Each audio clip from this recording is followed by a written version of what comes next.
Okay, so your Integra is having issues with the door lock. Oftentimes, you're gonna have problems with the key not being able to turn really easily, or from the inside, when you're trying to unlock the car, it's very difficult.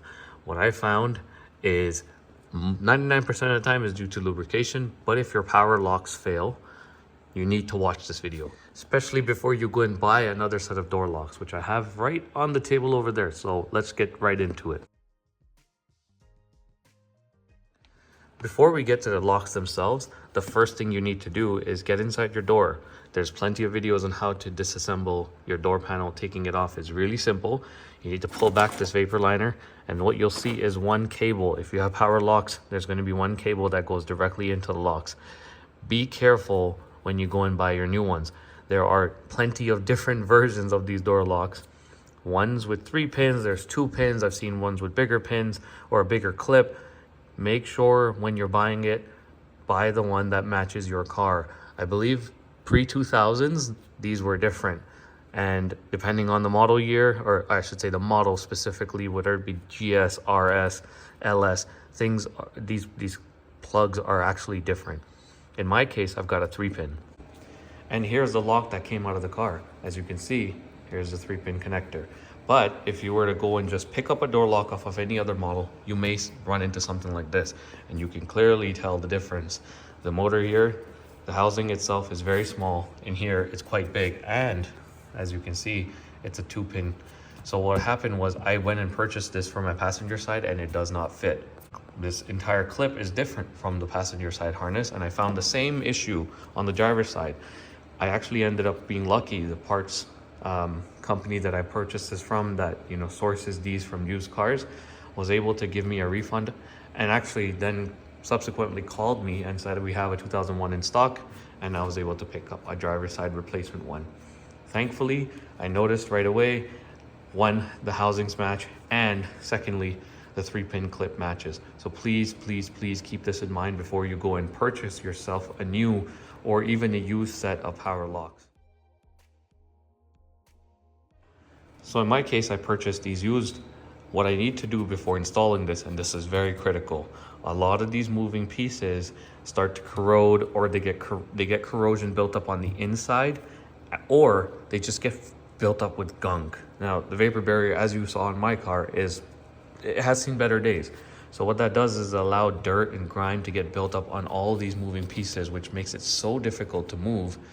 And oftentimes, that's the main issue. So as you can see from my old lock here, which is attached to the old mechanism, it is very difficult for me to push this in.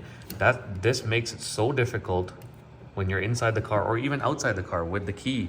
I cannot unlock this car. So what I found was it's all purely due to lubrication. In this one specific case, the power lock itself has failed. So I decided, let's just buy another one. I know the mechanism itself, the power mechanism, is working. So the next thing I'm going to do is clean out all of these moving pieces, including this very important spring down here. This is what unlocks your car from the outside. These are the two long bars that attached to the inside lever and lock. And then separately, we also have the outer mechanism. Okay, so let's talk a little bit more about the outside. The outside mechanism consists of 2 additional rods. As we have 2 on the inside, we also have 2 on the outside.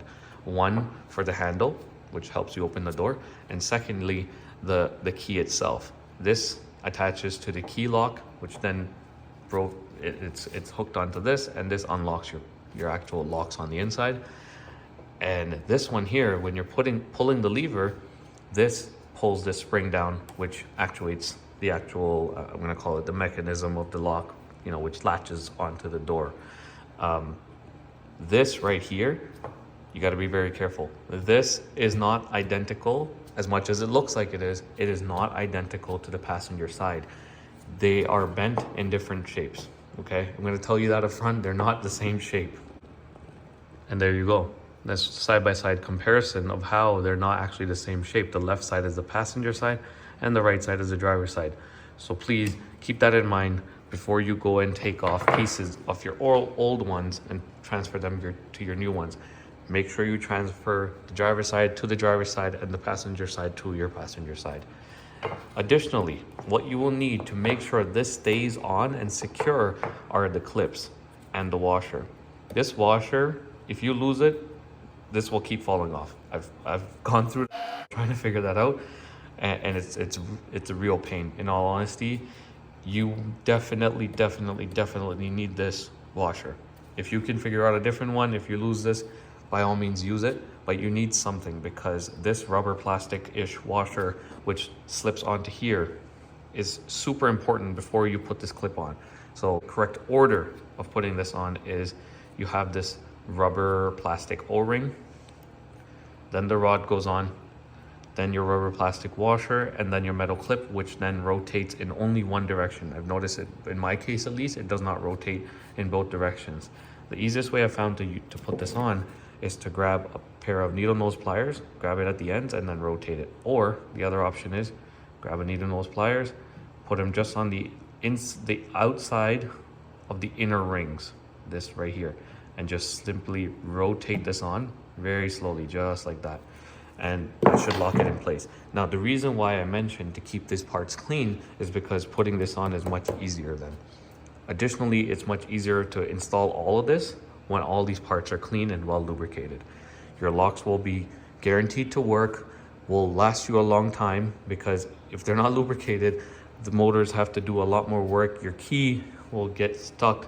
Chances are, you know, people have seen broken keys, people have had issues where the mechanism itself will snap either on these rods or whatever it may be.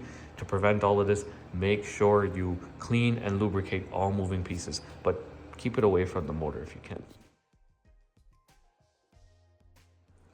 Okay, so my next recommendation is do not screw in your door latch before you put in your door handle.